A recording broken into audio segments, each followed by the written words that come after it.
Meet you, Trina. To see all of you here tonight. Thank you for coming. Lord bless you.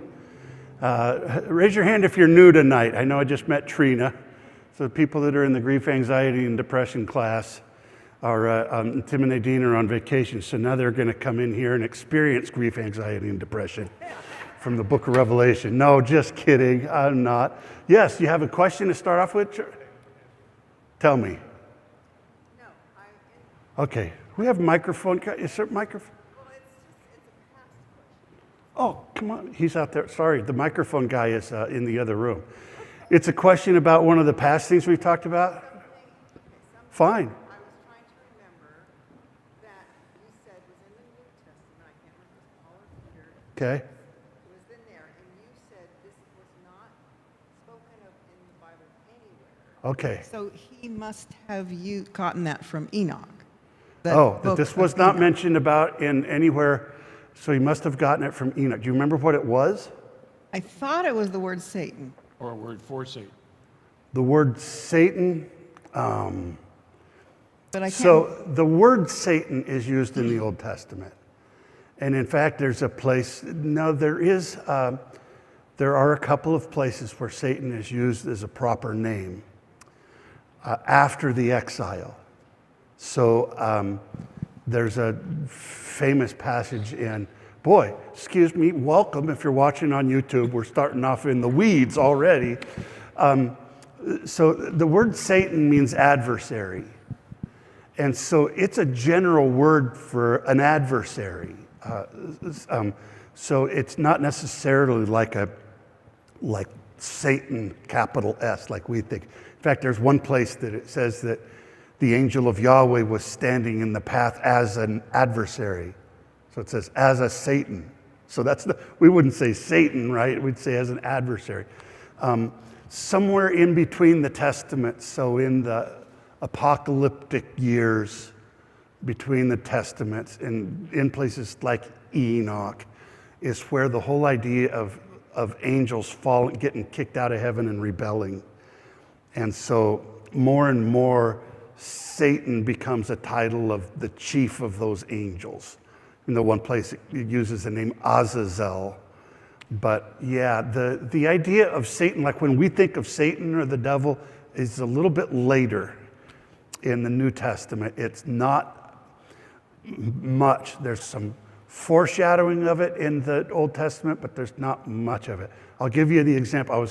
I started to say there's one example. There's a couple exceptions. So this is what I'd call the exception that proves the rule, that Satan is almost non-existent in the Old Testament. So people say, what about this verse? All right. So there's a place that in the book of Samuel, it says that David took up a census. And it says that Yahweh laid it on David's heart to take up a census. And then it was a bad thing. And in between the Testaments, it became more part of their theology that no, you can't have Yahweh doing bad things. And so when Chronicles retells that story, it says that Satan put it in David's heart. So that's kind of a little bit of a difference, but it's not a shift in that Yahweh became Satan. It's a shift in how they talked, right? So A reference from either Peter or Paul in the New Testament that you said he must have gotten that information from Enoch. yeah. Maybe it was. Lucifer, I'd have to go back and see. Okay. I didn't write it down and I couldn't remember which one. So there are early forms of, just like there are early forms of using the name Messiah, the Lord's anointed, to be the Savior of Israel. There's little kind of early forms of that in the Old Testament, but not really fleshed out, where the Messiah as the deliverer of Israel comes. is from the intertestament books like Enoch. Once again, the whole idea of Messiah, when we get in the New Testament and everybody's looking whether or not Jesus is the Messiah, right? Those expectations came from in between the testaments. So the Messiah became a really like we know it, a savior figure that's going to come and save us. And Satan became the chief of the demons, and that's all very late New Testament. How's that? But there's a whole other passage where we're going to talk about, oh, so excited, but it'll be after Christmas. So we've got this week and next week, and then we take a break for the holidays, sorry to say. And so next week we're going to end up in Revelation 11. And I hope you come back. Will you come back for the rest of it? You can't not watch the rest of the story, right? So we're all getting up to, we're about halfway through, and Revelation 11 is, for many scholars, old and new, is kind of the halfway point of the book of Revelation. And up until this point, most of the historical references, like most of the tie-in to the trauma of that generation, had to do with the early part of the Jewish war. Starting next week, we get into the worst part of it, which was the destruction of Jerusalem. And so that begins in about chapter 12 and afterwards. But it's a great question. I love nerdy questions like that in the weeds. Those don't bother me at all. And by the way, if I ever say something, I don't think this is it. I'm a scientist by nature. So you know that. On my personality test, I'm like 1% of the population. So that doesn't mean that I'm better than anybody. That just means I'm weirder than most people. And I overthink everything. So if you were put on trial for something and they had DNA evidence and you knew the DNA evidence was going to set you free, I'm the guy you want in the lab. Because I don't care about the outcome. I just want to get it right. Does that make sense? I am the guy. I'm not one of those, you ever see those cop shows? We need it to be this guy. I know that guy's guilty. I never am that guy. I'm the detective you want, because I won't stop until I figure it out. And I won't be satisfied with coming to the wrong conclusion. All right? So Satan, as we know him, is more from the in-between and the New Testament. In the Old Testament, it wasn't such a primary character. All right, so let's get into this. I'm going to start where we ended last week, which was in the book of Revelation, chapter 9, and I'm going to finish up 9 and 10 tonight. So there's a lot to get through. I've got maps. I try to make it visual. Somebody come, and if you're watching, I won't use their name. Somebody came up to me Sunday and said, you know, you get a little deep on Wednesday night. I wish you could knock it down a few pegs. And I'll just try it. This is me knocking it down. This is me doing my best. And I'm not the one that made Revelation complicated and weird, right? I'm not the one. I'm the one who's trying to unravel the mystery. And at the end, I don't really want to take out the mystery, because that's what it was meant to be. It's mysterious. And so, in fact, there's the chapter tonight in chapter 10, 9 or 10, it actually uses the word mystery. So I don't want to unravel it, but it's helpful to me to at least know that some parts of it are connected with real human events, right? With real human tragedy. Not all of it, but some of it. And so a Jewish apocalypse is a prophetic work of symbolic art, and giving spiritual meaning and encouragement to a traumatized generation. I'm working on this. There's a couple of words I might even end up changing. I've been thinking a lot about impressionism. No, I'm not going to get into that rabbit trail. I'm going to move on. Maybe next week I'll talk a little bit more about impression. But I was a music student and an art major first before I ever thought about being in ministry. And one of the schools that changed in the late 1800s was Impressionism. So they went from Romanticism, where everything was ideal and big and huge, and they went to Realism, which was everything was small, you know, ladies gleaning wheat and somebody, you know, washing the feet of their child, and very small. It was Realism, and it was dirty, and it was about poor people. And then the next movement was Impressionism, whereas I'm not going to draw you a picture that looks exactly like that flower. I'm going to draw how that flower makes me feel, and capture the emotion of it and the motion of it. And in so doing, you're going to get a better picture of the flower, right? It's not going to be photorealistic. And it's called Impressionism. And so the book of Revelation is not trying to give you a videotape. He could have just sat down and wrote a history like Josephus did. He's not trying to give us a history. He's trying to give us a spiritual representation of the whole transition that the world was in the first century. And he's telling it in an allegory. Part of it is allegory. That's the other thing. J.R. Tolkien I mentioned last week. People have said for years, well, isn't The Lord of the Rings an allegory? And he refused that definition. He says, no, it's not an allegory. And they said, well, what about this? Isn't this kind of like World War I? He goes, well, yeah, that is kind of like it, And but some of the things tied into it, like how many have ever watched Lord of the Rings? Great, so I'm talking to 6 people at least. When Frodo falls into the swamp and he sees all the dead bodies floating there, J.R. Tolkien fought through the Somme in France, which was one of the most deadly swamps in human history. We talk about 60,000 Romans descending on Israel. In one day in the Somme, the British lost 60,000 soldiers on one day. You cannot march through that and not be traumatized by it. And so, no, Lord of the Rings is not one-to-one. Lord of the Rings equals World War I. But he took all of that pain and suffering and the conflict of good and evil and the desire of human greed and the desire of violence against others and the building of war machines, and he poured all that into this fantastical story called Lord of the Rings. So it's not a one-to-one. Are you with me? It's a symbolic, emotional retelling. And that's what Revelation is. So sometimes you can see, oh, this connects with that. And then the rest of it just kind of, no, none of this connects. This is just telling the story. And so one of those places, I think, where he kind of broke through the fourth wall is he said they have a king over them, the angel of the abyss. His name is Abaddon, which is from Old Testament Hebrew. It was the place of destruction. It wasn't a person name, it was a place name. And he says, but in Greek he has the name Apollyon, which for many years people said, well, he's just translating the Hebrew word. But that name is never used in any literature. There's no Greek god called Apollyon. It's not a part of Hebrew theology or anything like that. And the first woe is past. Behold, there are still 2 wars coming after this. And so there's a play on words, because apolleia does mean a destroying one, or to destroy in Greek. It was the translation of the word Abaddon.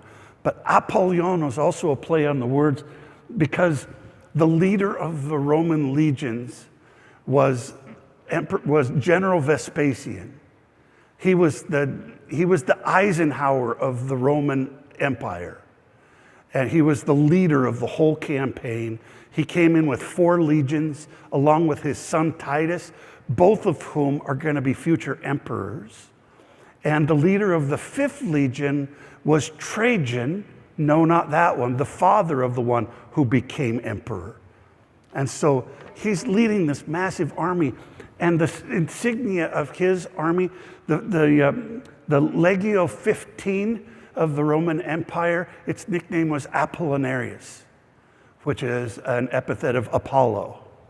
So Apollo was their namesake. They were the number 15, the Apollinarians, just like we've got the Blazers and the Seahawks.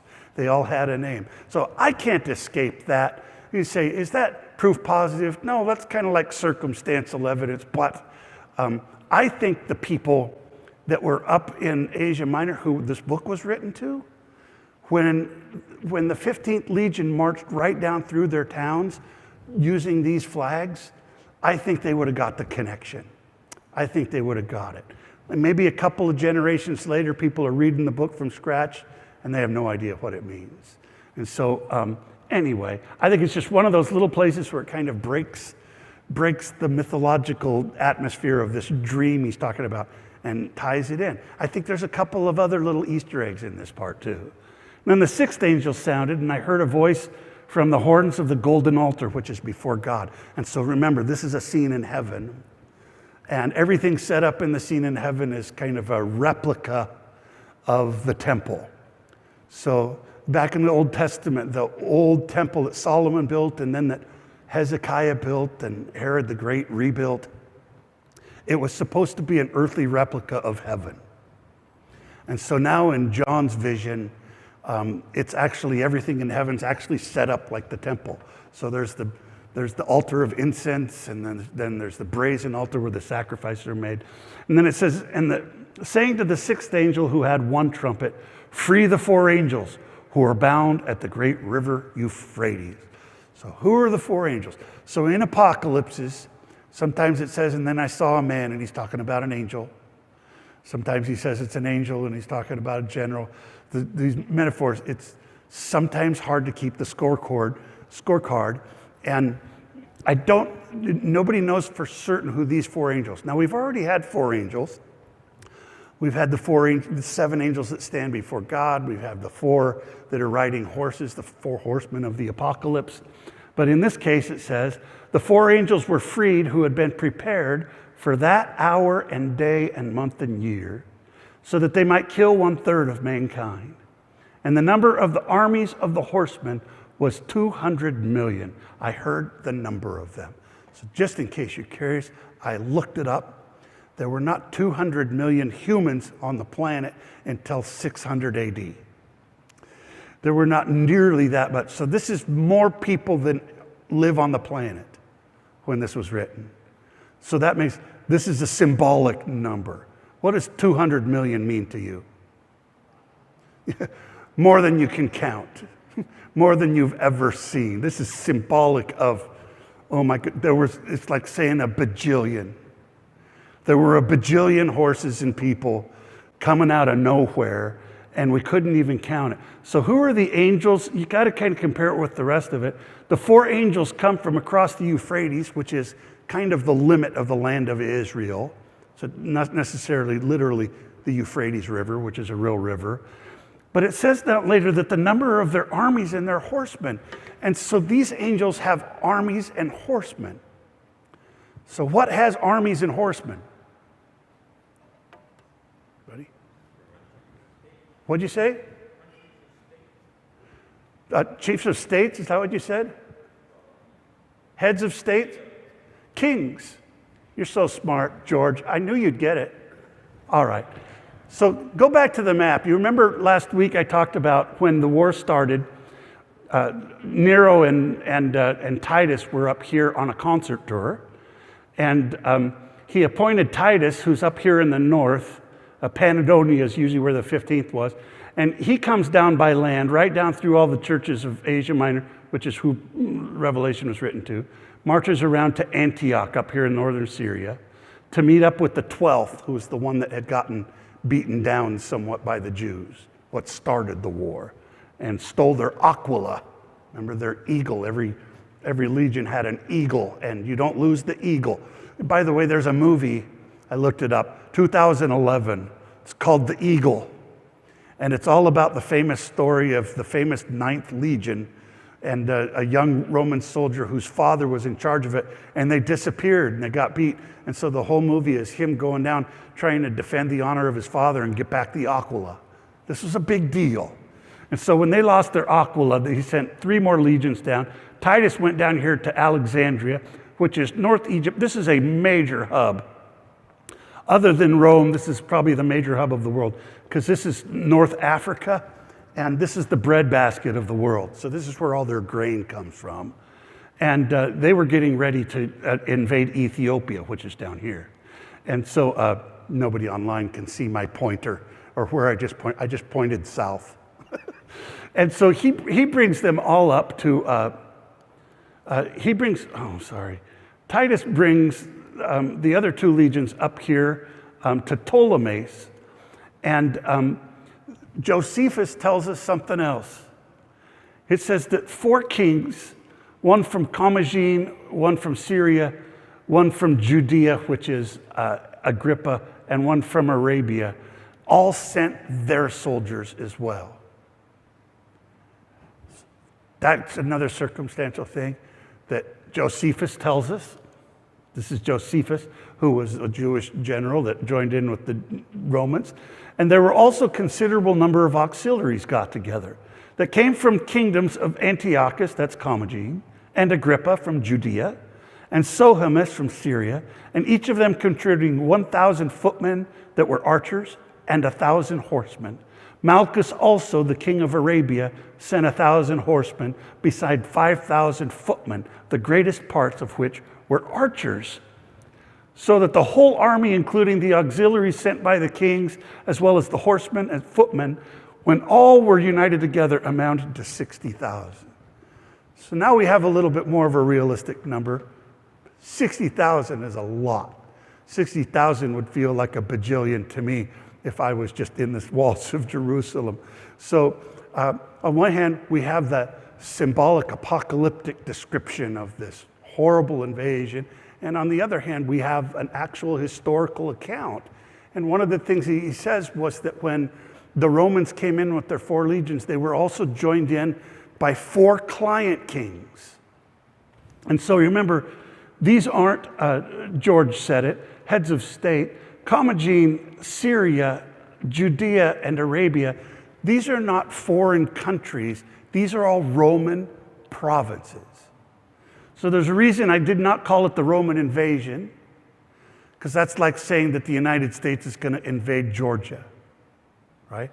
Judea was one of their provinces. In fact, this is one of the largest wars, most significant wars in Roman history, where Rome fought one of its own provinces. So many people don't call it the Jewish War, they call it the Jewish Revolt. But so now you have these 4 kings that are joining in as well. And if you count the numbers, if a Roman legion is roughly 5,000, and he says there's a total of 60,000, that means a third of the army was professional Roman soldiers, and the other 2/3 were auxiliaries that joined in. So this was a massive, massive undertaking. Yes, Brother Kevin. So when you talked about the 4 angels, now you're saying those are really the 4 Roman generals? I'm just suggesting a connection. It's because never it could for be me. 200,000 It's never angels, right? It's what? It could be 200,000 angels or whatever the number was. It Not. could be 200,000, 200 million angels. Yeah, Yeah. it is. be. Kevin, the literal reading is of, what was the first one? Of an angel. Of 4 angels from across the Euphrates with 200 million armies and footmen. All right, that's the literal reading. So what I'm saying is the possible connection is to these 4 armies that joined in as auxiliaries. It's never exactly a 1-to-1, this equals this, right? It's kind of more a general thing. And so you can accept that connection or not. I'm just making a connection. I'm not telling you that this is the only proper interpretation of the 4 angels. I'm just saying, don't you think it's kind of interesting that he mentions 4 angels coming in and joining in the fight, and Josephus tells us that there were 4 kings that sent their armies along with them. By the way, Agrippa was a big deal. Agrippa was the great-grandson, I think, of Herod the Great. And then you had Herod Antipas, then you had Herod Agrippa I, who dies in the book of Acts. And Herod Agrippa II is the one that the Apostle Paul went on trial before. That's the one he's talking about. And he and Vespasian become best buddies during this war. You think about that. Agrippa is the client king of Judea. He's supposed to be the king of the Jews. And instead, he sells out and joins in his army to come down and attack Jerusalem. And so, what an amazing turn of events. And so, oh man, that's in the, okay. And then I saw horses in the vision, and those who sat on them, having breastplates of fiery red, hyacinth blue, and sulfur yellow, and the heads of lions. And out of their mouths proceed fire, smoke, and sulfur. And so we know that red was the color of the Roman army, but now that we know there's all sorts of auxiliaries, and not just these, but other ones too, mercenaries and other people and stuff wearing all sorts of different colors. And then here's another little one of those little Easter eggs. You could say this is a coincidence or not.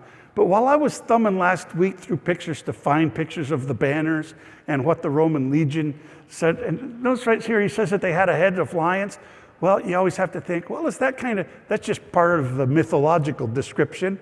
Or is this an Easter egg? And then I saw this picture on the internet. Oh, sorry.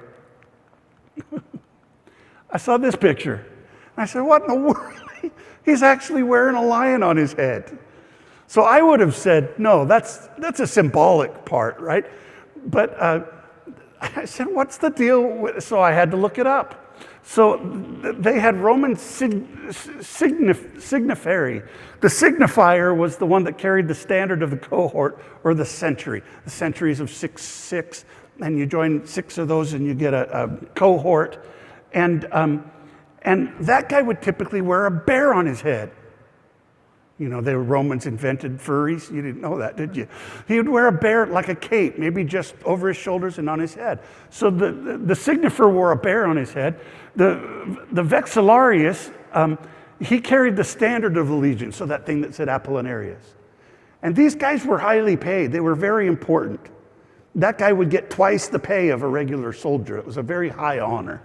And so he was the flag bearer, and he would wear the cape of a wolf. And the aquilifers carried the aquila of the legion, the capture of the flag. And he was the most important. He was second only to the centurion. He was the second in command, and he wore the cape of a lion. And so you can see examples of this. Commodus, who's the evil guy in Gladiator. Commodus, his marble statue has a lion on his head because he wanted to depict himself as that. All right, is that a coincidence? Is that a tie-in? I don't know. Apollinarius, lions on their heads. I think there's more than just a little bit of things that he's using, little references that those people, when they saw those armies marching down, would have picked up on. You and I just think, wow, it's just symbolic, but who knows? By these 3 plagues were 1/3 of mankind killed by the fire, the smoke, and the sulfur. By the way, I've been reading a lot of Josephus. Everywhere they went, every city, it was fire and smoke. Whenever they destroyed a town, they burnt everything. They burnt every village. They burnt every city. There was fire everywhere they went. For the power of the horses is in their mouths and in their tails. For their tails are serpents. And so there's another one of the constellations that was visible in this summer battle was Ophiuchus, who was the snake handler. And they have heads, and on with them they do harm. So obviously there's things in here that are kind of mystical and that are kind of mythological. And every once in a while he just kind of gives it. Oh, and they had breastplates and they had golden helmets. Oh, that's a real person. And then you go, no, and then they can breathe fire. Okay, maybe not.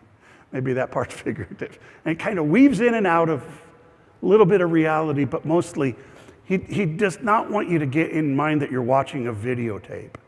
This is a vision. This is a spiritual description about all of this. Questions about that? Who wants to see some maps? So here they are, all 4 legions, plus their auxiliaries, and I'm not going to point out all of them, up in Caesarea, which is on the coast. Whenever the war ends, you and I are going to go see Caesarea. It's amazing. There's an amphitheater. This is, by the way, the amphitheater right there, where that dot is. This is Google Maps. So believe it or not, I can zoom in on that. Some places I can even see the outline of the ruins, and that's where I put the map. So there is a hippodrome where they race the horses, and a palace, and an amphitheater, the very one where Agrippa the First fell over and died in the book of Acts. And that was the administrative center. It was on the coast, so they could sail to it. And Caesarea was their base of operations. And so this is in 67. In the spring of 67, one of the first places that Vespasian takes his army is up to the little city of Gadara. And I won't bore you with all of the details, but if you ever want to read it, it's in Josephus' Wars of the Jews, and he goes into more detail. We have more detail about this war than most of the battles in World War II. I mean, we have who did what and what weapons they used and how long it took, when they break through and who had a bad attitude and who said what to who and who tricked who. So many details. So my best is he eventually destroys Gadara. Now there's a guy out of Gadara named Simon Ben Gioria who's going to come up next week. He's going to be one of the leaders of the civil war that's going to ensue after this first part of the campaign. And he comes from Gadara. And so from there, they go up to Yodapata, just spelled with a J because of the Germans, also known as Yodfat. And it's up in Galilee. And the curious thing about this is where we meet Josephus. Because Josephus was the general that was assigned to the Galilee region, and he fortified all these cities. And when he saw these armies coming, he said, well, he was so impressed because they were so much better than his armies, that at first he fled to Tiberias and wrote a letter to Jerusalem, what do you want me to do? And he didn't get an answer, so he says, man, most of his army had left. He just says, well, I guess I better just go down with the ship. So he goes back to Yodapata and defends it. And they lose. It was kind of a hopeless cause. And many of the elders of the town, the aristocrats, ended up hiding in caves. So Josephus finds it like Hamas is doing right now in Gaza, right? They would hide in underground caverns for a couple of days. And there was about 20 of them. And they all looked at Josephus and said, I've got an idea. Let's commit suicide. That was an option in the first century of the Jews. When the Romans finally captured Masada from the Zealots, they all committed suicide rather than being taken. Figured it's better for us than to fall to this pagan army. And so they all take it back, and there's a whole 2 chapters of Josephus trying to talk them out of this thing. Oh, why should we kill ourselves? Why don't we just go fight? Maybe they'll be nice to us if we give in. He was unsuccessful. So they all took a pact to commit suicide, and Josephus says, all right, let's draw straws. I can't prove it, but I'm pretty sure he cheated. Because for some strange reason, him and one other guy end up being the last ones to kill. So this guy kills this guy kills this guy, this guy. And then there was 2 left, and he looks at the other guy and he says, hey, let's get out of here. What if we just leave? So there's all sorts of janky things like that about Josephus that I love, that, in history, he's either a hero or a lot of people think he was a traitor, whatever. But he goes to Titus, and he says, take me to Vespasian. And so he goes and bows down before Vespasian, and he prophesies over him. He says, there have been a lot of talking. He quotes some of those messianic verses, right? There's a lot of talk about hope that somebody's going to come and be the new king of Jerusalem. He goes, I think you're going to be the next emperor of Rome. He prophesies right to him. And Vespasian says, I like this guy. So he says, all right, let's not kill him. And he keeps him as his personal slave and translator. And he stays that way for the rest of his life. And so he ends up being on the Roman side and tells all that story coming up to that, up until this point through his own version. Kevin. So Galilee is up in Israel, right? Galilee is in North Israel. Right. So this is about, Israel is like this, yeah. Caesarea is about in the north, but Galilee is the northern area. And the town before that they were at, Gadara? Gadara is in the Decapolis, which is on the Transjordan. This is the Sea of Galilee in the middle. I'll describe it verbally for people who are watching online. If you go down from the Sea of Galilee, that line, that's the Jordan River, and that ends up in the Dead Sea down south. I'm going to go a little bit further south in just a minute, but I zoomed in for this. Can you read those city names? Does that need to be bigger? All right, next time I'll make them bigger. I can't tell because my monitor's this big. And so I actually thought hard about that. How big do I make these? So next time I'll make the font bigger. All right. Yes, this is North Galilee. This is Nazareth, where Jesus grew up. This is Capernaum, where he spent most of his ministry. Tarichaea, which is going to get destroyed in just a moment. The best we can guess is that's the same as Magdala, where Mary of Magdalene comes from. And Magdala is the Hebrew version of the name, and Tarichaea is the Greek version of it. And it basically means fish tower. And Tiberias is the other main city, named after Tiberius Caesar. And Caesarea and Tiberias are 2 of the places we will visit. In fact, we'll visit all of these places. Sepphoris was another town that when Jesus was about 6 years old, they took over the armory and had a revolt. Another guy named Jesus claimed to be the Messiah. And the Romans brought a legion down and just burnt the city to the ground. And then went down to Jerusalem and crucified 200 people. That's when Jesus was a little kid. You ever wondered why Jesus didn't want people to call him the Messiah? He said, "Are you the Messiah?" And he goes, "Don't use that word. Call me the Son of Man." That's a little bit more cryptic. But that name had a lot of baggage by the time Jesus came along. So it's not just Jesus being humble, although he was humble, obviously. But that was Jesus trying to avoid all of this baggage from all of these wars. So anyway, he picks up. Did I answer your question, Kevin? Could you put the microphone up to him for The town they were in first, is that in Israel also? the town of what? A town they went to Galilee from? Okay. That so, is in Israel also? So there's no such thing as Israel in this point in history. Okay. But, So yeah, all but- there is what these are, it's all a part of Rome now. And what they have is provinces. Okay. And so there's the province of Phoenicia, the province of Galilee, the province of Galantis, Decapolis, and this is Samaria right here.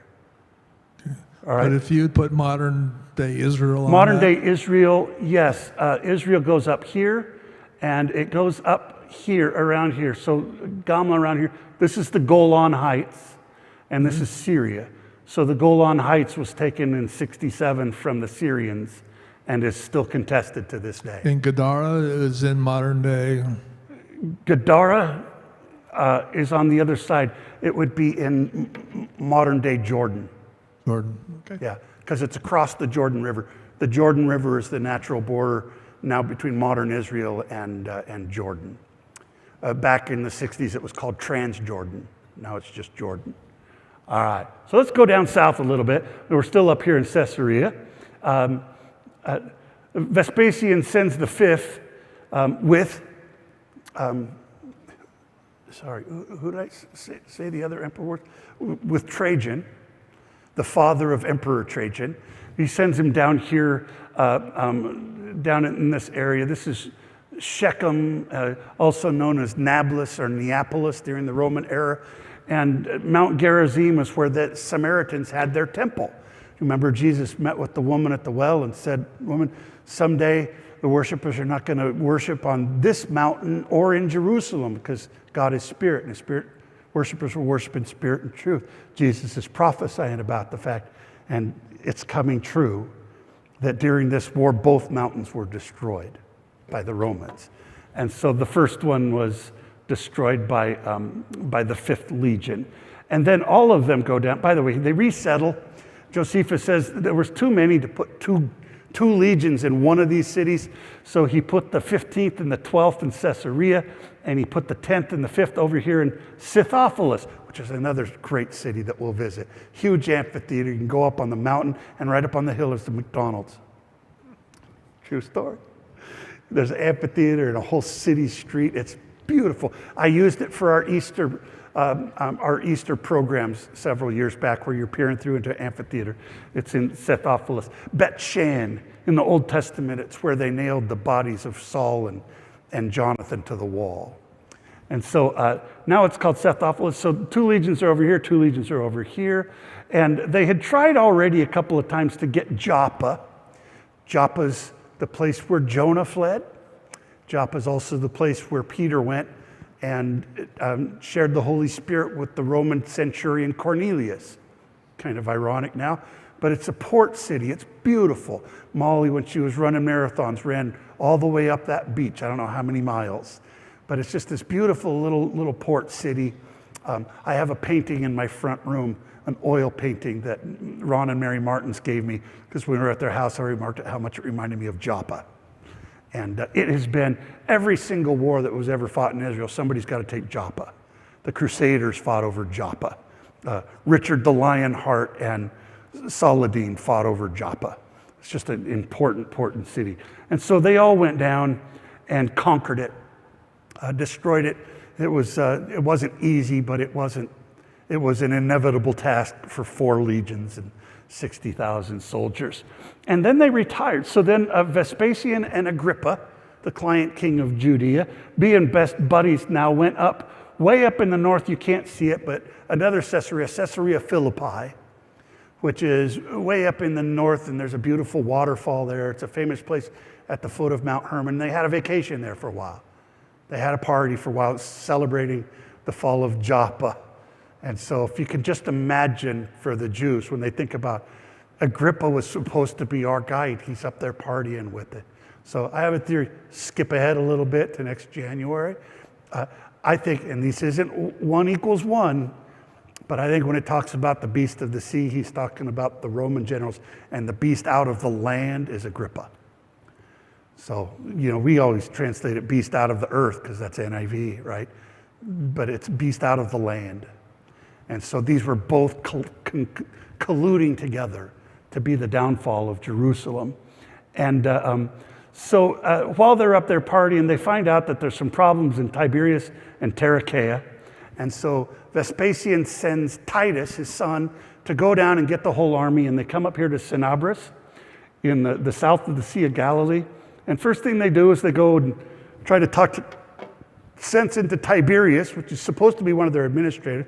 There's a bunch of rebels that are meeting there. And they don't want to overwhelm them. Hopefully they can take it by peace. And they send a bunch of soldiers on horseback. And when they get near the city, they said, let's get off the horses and walk so they don't think we're coming to kill them and get uptight. And while they are, the horses get scared and the rebels come out and steal their horses. So they're like, well, that's not going to work. We just need to crush them. But before they could, the rebels take off to the north in Tarichaea, and the elders of Tiberias come say, no, come on in, we welcome. They welcomed them as victors. And so they took over Tiberias peacefully. And then the next step, obviously, is to go after the rebels up in Tarichaea, who did not give in easily. They fought, and long story short, they tore the walls down. And because it's on the sea, Josephus tells us they made a bunch of ships, and a bunch of them took to the Sea of Galilee, which is a freshwater lake. And so the Romans built ships and went after them. And it even mentions, remember the scorpions from last week? It says that on the ships they had scorpions shooting arrows at them, and they would shoot at them and come by them, and there was this big sea battle. That's just a lake. It's not even very big. It's like about the size of Detroit Lake. It's a freshwater lake. But Josephus says there was so much blood shed, by the time you were done, you would have thought a third of the water was blood. That sound familiar? He said the same thing down in Joppa. There were so many people dying in the sea and coming up and dying on the land that it just looked like the whole water was blood. So there was a lot of bloodshed during this time. I think a lot of these vivid depictions in the book of Revelation are just talking about the horror that must have been there. War is terrible at any case. Then they found out about trouble over in Gamla. And so they all went over there and burnt Gamla to the ground. It was a big cliff city, and some people escaped and some people survived. It's over in Galantis, which is now Syria. And then the last one that they took over, and it was just a little village, but it was in rebellion. So Vespasian says, we don't need the whole army to go. Titus, just take a handful. I forget how many, a couple thousand or something like that. I'd have to look it up again. But he said, just go take a few of your cavalry and go over there and take the city. And it didn't take long. The significance of this city is the second rebel leader, whose name was John of Gishgala. He also fled down to Jerusalem. So even though they took the city, John of Gishgala went away. And Simon ben Gioria and John of Gishgala took over the city of Jerusalem, split it in two, and had a civil war. Next week, we're going to talk about the civil war in Jerusalem. And so because of that, I think this is my last slide. Josephus ends this whole section. So I think the first part of this description is talking about the first part of the war, which was Vespasian's Galilee campaign. So the next step, because there's a big pause that happens right here, and the next step is going to be the rest of the destruction of Jerusalem. And by this was all Galilee taken. But this was not until after it had cost the Romans much pains before it could be taken by them. And so the Romans had losses too. It wasn't just all one-sided. It never is in a siege. It's easier to be on the inside of a walled city than on the outside. And so all the time you think every city that's taken and you just lost two of your buddies, the Romans get madder and madder and madder. It foments. They become more and more angry and more determined. And so at the end of the northern campaign, you had two of the legions in Caesarea, two of the legions in Scythopolis. Joppa's conquered, Mount Gerizim is conquered, and down in Judea, just off the bottom of the map, is the giant walled city of Jerusalem, which is really the end goal. And so what he's been doing up until this point is basically picking the low-hanging fruit. First, let's take care of Galilee. And then Vespasian had full intent that the next stage of the war was to go down and now take the south, now take Judea, and lay siege to Jerusalem. And he knew it was going to be painful and long, because it was painful and long for the Assyrians and the Babylonians and everybody that tried to do it. And he had full intention of doing that until the next spring. So they usually waited in the winter, and Nero committed suicide. In June of 68, Nero kills himself. He's going to be killed anyway, and he kills himself, or tries to and fails, and then has his servant do it. And it sent the whole world into just kind of it began the year of the 4 emperors. And I'll get into a little bit of that next week, but it kind of put the whole war on a pause. He's like, wait a second, Otho's the new emperor, and Vespasian's just like, all right, we're going to put a pin in this, just find out what our new orders are before we just go cracking off with the rest of the war. And they waited a little bit. Meanwhile, John and Simon ended up going down in Jerusalem and leading a civil war. And there was plenty of food in Jerusalem to last many years for a siege, except during the Civil War, they got the bright idea to burn all the food stores. So you remember the horseman that comes out with the scales and talks about famine in the land, and he has the scales. All right, there was scarcity and famine and violence and bloodshed, and this war is breaking out. And so Vespasian's generals all come to him and they said, now's the time. Let's go down and conquer Jerusalem. He goes, are you crazy?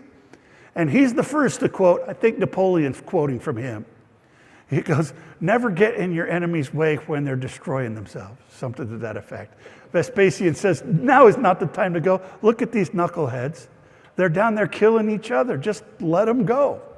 Maybe they'll kill each other off and we don't have to do it. Here's the exact quote from Josephus, that therefore it is the best way, he's kind of just paraphrasing, while their enemies are destroying each other within their own hands and falling into the greatest of misfortunes, which is that of sedition, to sit as spectators of the dangers they run into rather than to fight hand in hand with men that love murdering and are mad against one another.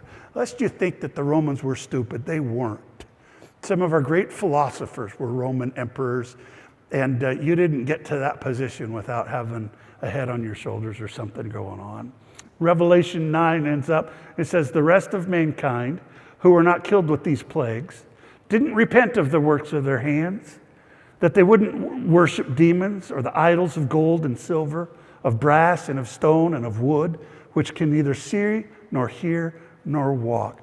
All of that language, almost every word, you can find it in Isaiah and Jeremiah and in Daniel. And this is the prophets would say, it's because of their idolatry and their murders and their sexual immorality, and they worship demons. That's why God let the Babylonians destroy Jerusalem in the first place. That's what brought about the exile. Now the book of Revelation is saying, you know what? And so most of these things now, he's kind of fixed his attention now down on Jerusalem.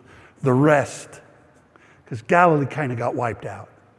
But the rest of them didn't repent. They kept going on with their idolatry and all of that wicked stuff. And so now we turn to Revelation. And they didn't repent of their murders, nor their sorceries, nor of their sexual immorality, nor of their thefts.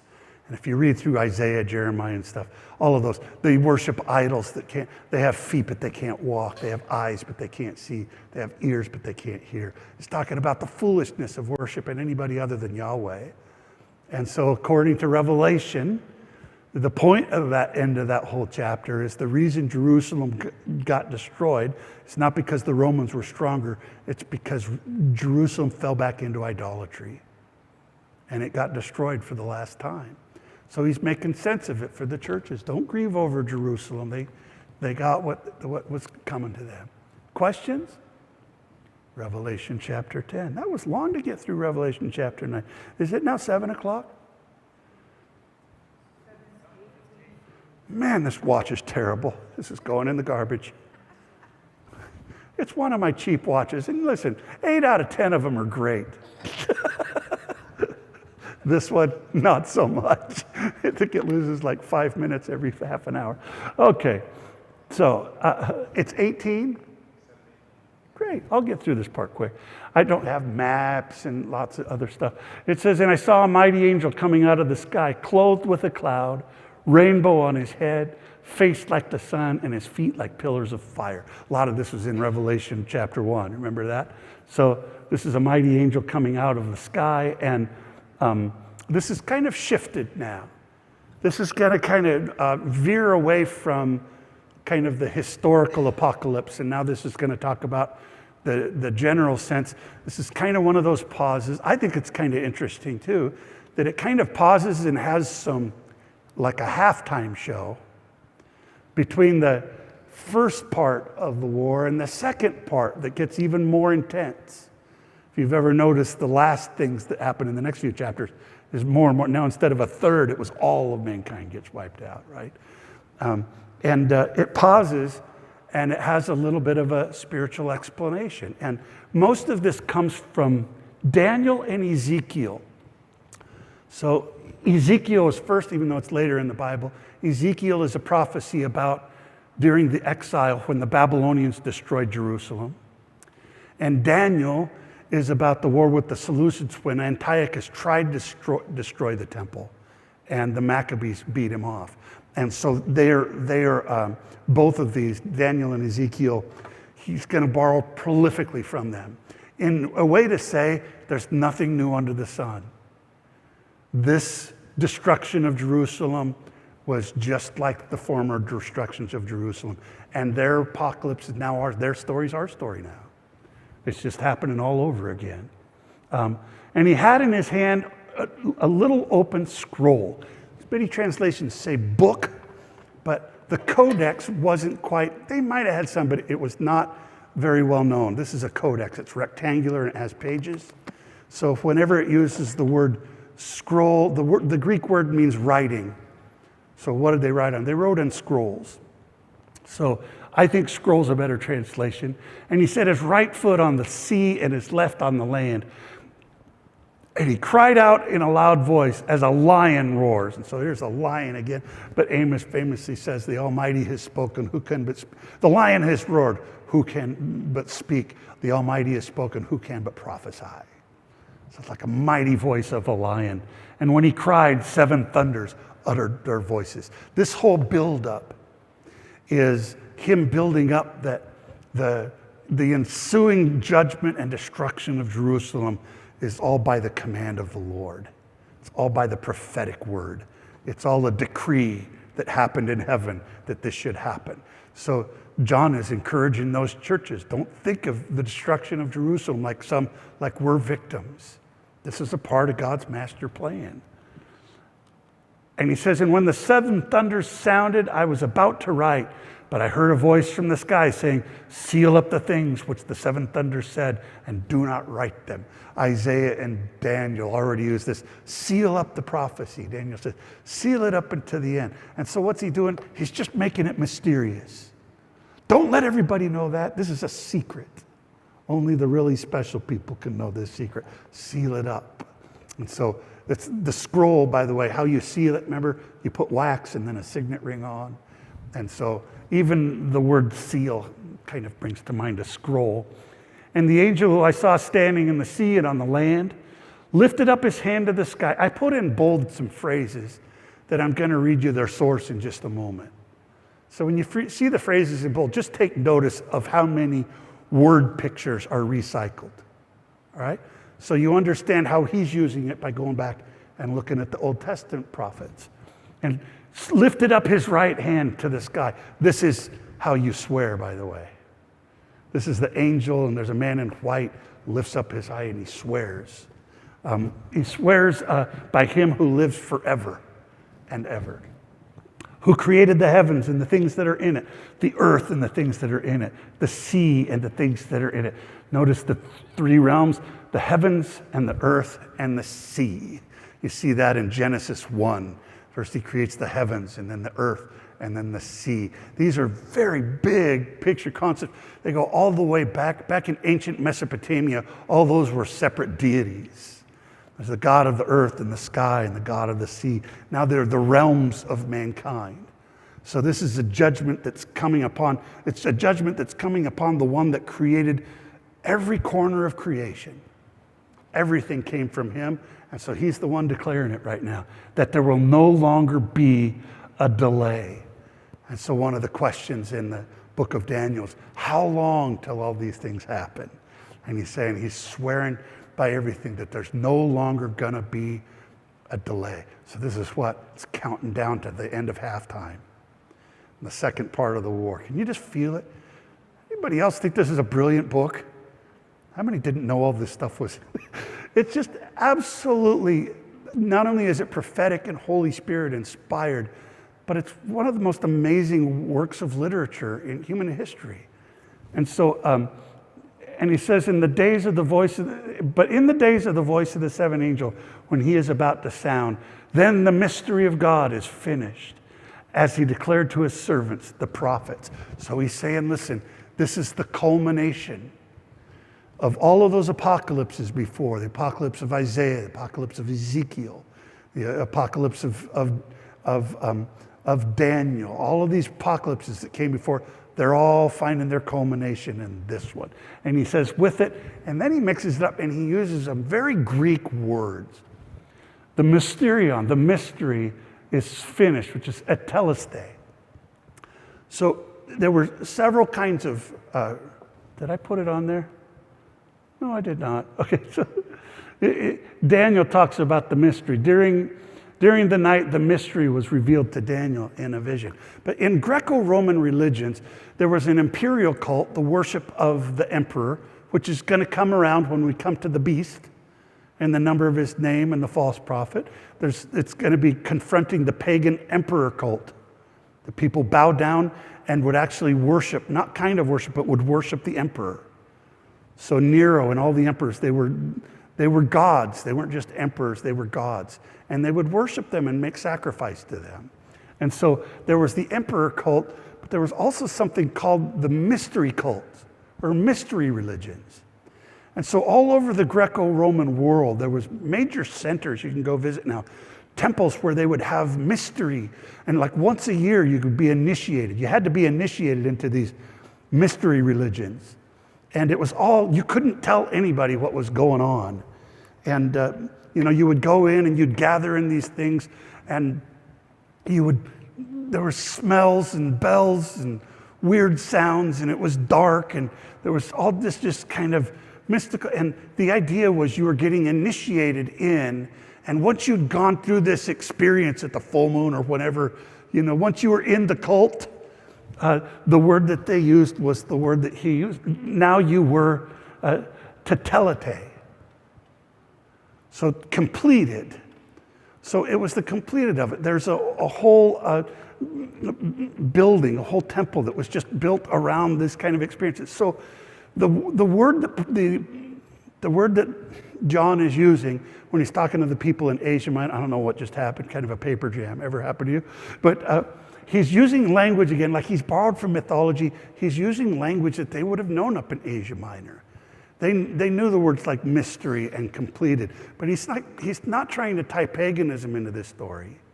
He's saying the real mystery that's going to be completed isn't some goofy ritual you're doing in some pagan temple. The real mystery that needs to be completed is God's plan on the earth. And so with this next grand event, that the mystery of God is going to be complete. Are you with me? Raise your hand if you're not with me. You need me to explain something. I don't know, brother, if you're watching online, if I'm doing any better bringing it to the bottom shelf or not. Oh, I need to get my specs back on. And so in Daniel, so listen, this is in the book of Daniel. This is now Apocalypse from 165 BC, when they are in the process of the Maccabees are in the process of conquering the Seleucids and taking over their temple. This is the prophecy of Daniel he gets. But you, Daniel, this is an angel speaking to him. But you, Daniel, roll up and seal the words of the scroll until the time of the end. Many will go here and there and increase in knowledge. And then I, Daniel, looked, and there before me stood two others, one on this bank of the river and one on the opposite bank. And so he has two angels standing on two sides of the banks. In Revelation, he has one angel, 1 foot on the land, 1 foot on the sea. There's a lot of parallels. He's kind of reusing this whole scene. And one of them said to the man clothed in linen who was above the waters of the river, how long will it be before these astonishing things are fulfilled? Revelation says this is when they're fulfilled. So this Daniel prophecy had a fulfillment in the victory of the Maccabees. But now Revelation is tying their story into this story. He goes, this was also a great victory if you look at it from the right way. The man clothed in linen who was above the waters of the river lifted his right hand and his left hand toward heaven. And I heard him swear by him who lives forever, saying, it will be for a time, times and half a time, when the power of the holy people has finally been broken, and all these things will be completed. And so the conflict with the Seleucids was about 3.5 years. If you count the time, now he's quoting from Daniel, right? You quote the time from the spring of 67, which is when the invasion happened, to when Jerusalem is finally conquered in 70. It's about 3.5 years. So the writer of Revelation is just tying in. He's saying, isn't it amazing how our destruction under the Romans parallels the destruction of the Syrians and also the Babylonians? And it's almost like God's will is just kind of recycling in time. It's happening to us all over again. And just like God was with us in that one, he's going to be with us in this one too.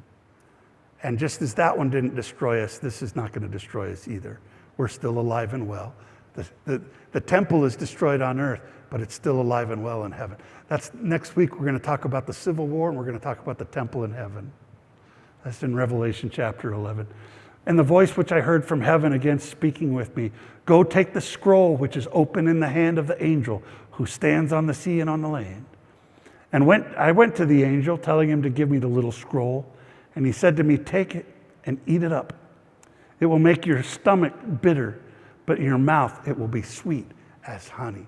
This whole scene is borrowed from Ezekiel. So Ezekiel is a prophet during the time of Babylon. And the angel says to him, very similar thing. And he said to me, son of man, that's Ezekiel, eat what is set before you. Eat this scroll. And then go speak to the people Israel. So I opened my mouth, and he gave me the scroll to eat. And then he said to me, son of man, eat this scroll I am giving you, and fill your stomach with it. So I ate it, and it tasted as sweet as honey in my mouth. Then a few verses later, he says, and he said to me, son of man, now go to the people and speak my words to them.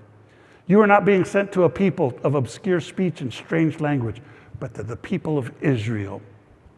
And the Spirit lifted me up and took me away, and I went in bitterness and in the anger of my spirit with the strong hand of the Lord upon me.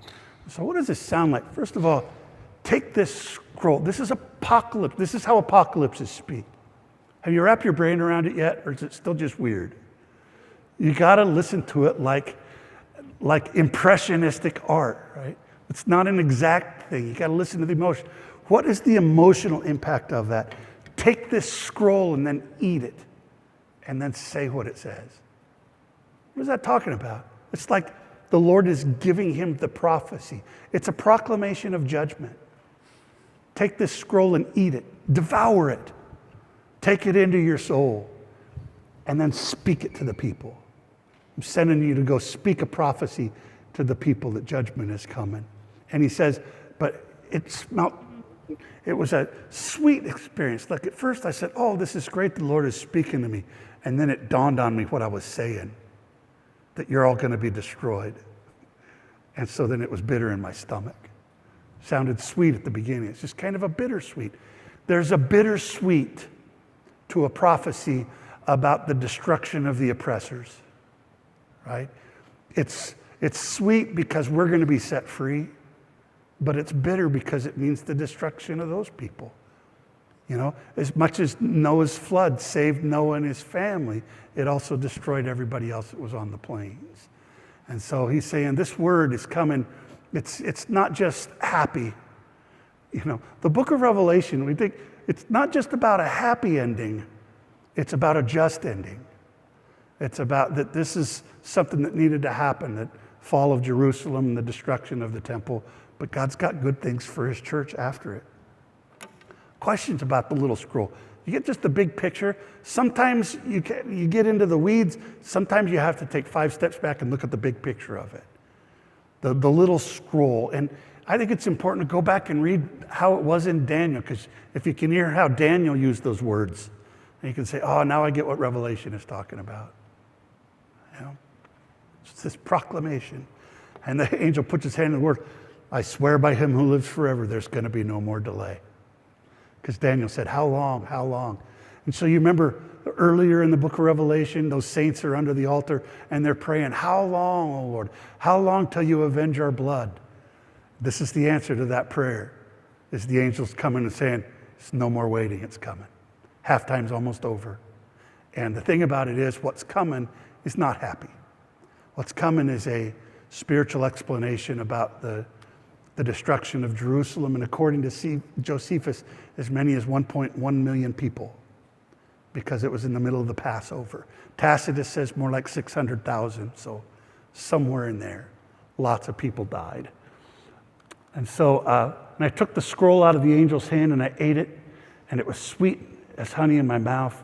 When I had eaten it, my stomach was made bitter. And they told me, you must prophesy again over many peoples, nations, and languages, and kings. So the angel told Daniel, you're not going to a bunch of foreign languages, only to the people of Israel. But now Revelation is saying, now the word that I've got is for every language and nation. This is the whole world that's going to change because of this judgment. Is that the last verse? Last verse. Oh, you did great. Questions? Anybody think of questions later on? I should ask Pastor Mike this.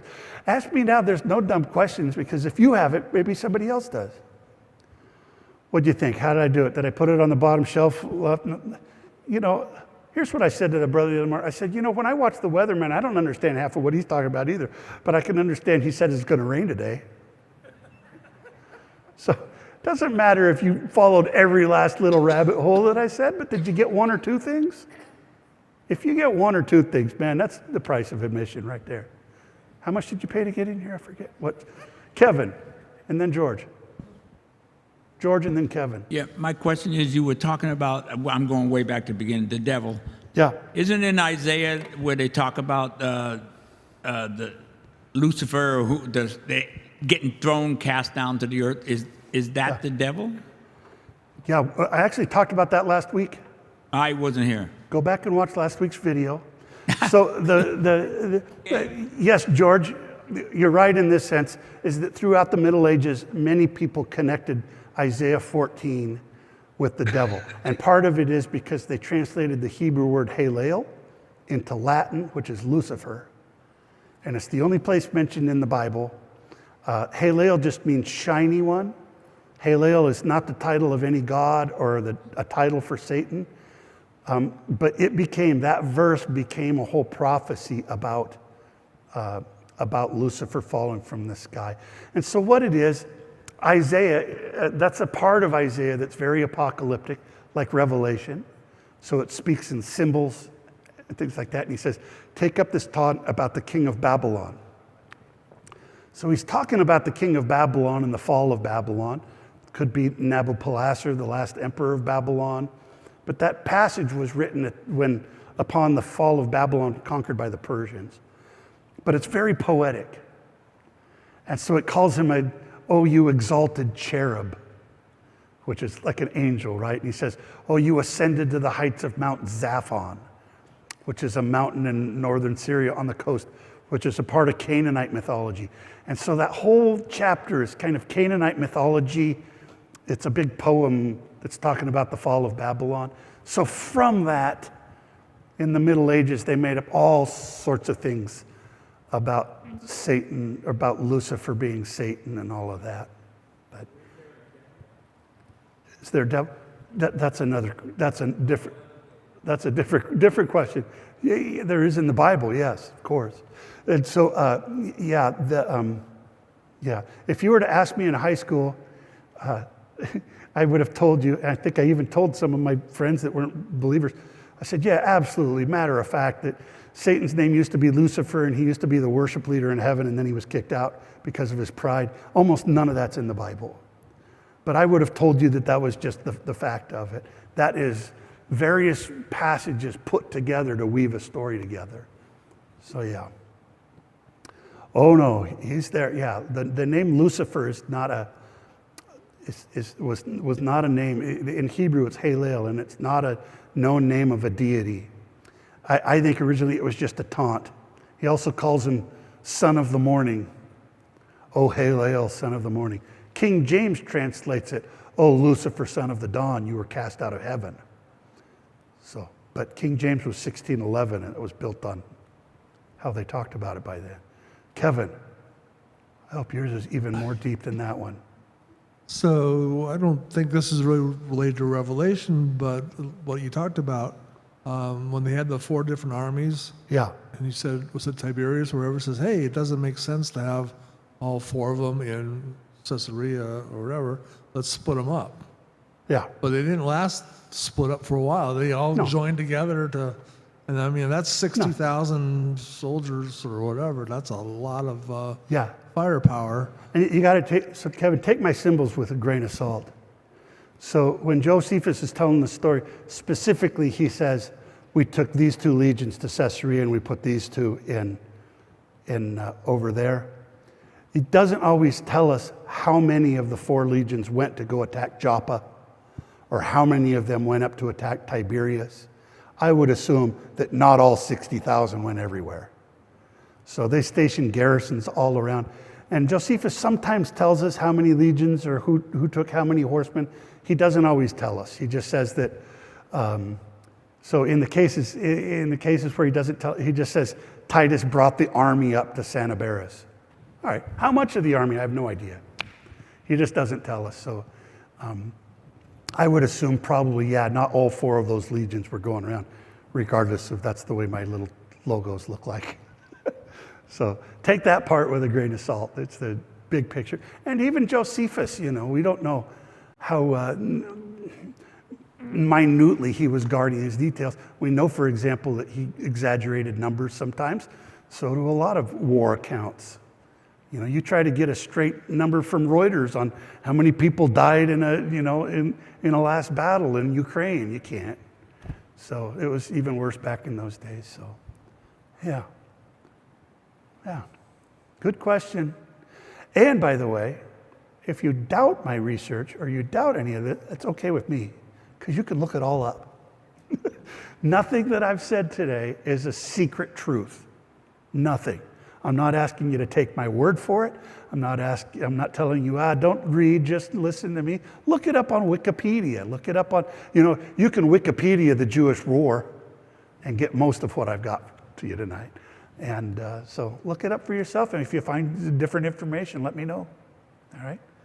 So yeah, I'm more about the big picture. And whether or not the 4 angels or those 4 kings, I don't know. I'm not the first to connect them. But could be. Sounds logical to me. So anyway, all right. I love you guys so much. Thank you for coming. This is what I do it's my job too, but it's kind of a hobby. I do it more than what I get paid for. That's all I'm saying. The church can't afford to pay me to do all this research, right? So it's just what I do while I'm Molly called me yesterday because it was Veterans Day and we're supposed to be a holiday. She goes, Mikey, what are you doing? I'm like, nothing. Well, I was drawing maps of the Galilee campaign. So see, I was in trouble. Anyway, Lord bless you. Take a minute. Would you find a prayer partner or 2? If somebody needs prayer, pray for them. And just think of this. What's the one takeaway? You don't have to take everything away tonight, but what's the one interesting thing you learned or that kind of struck you from tonight? All right? Lord bless you. Thanks for coming.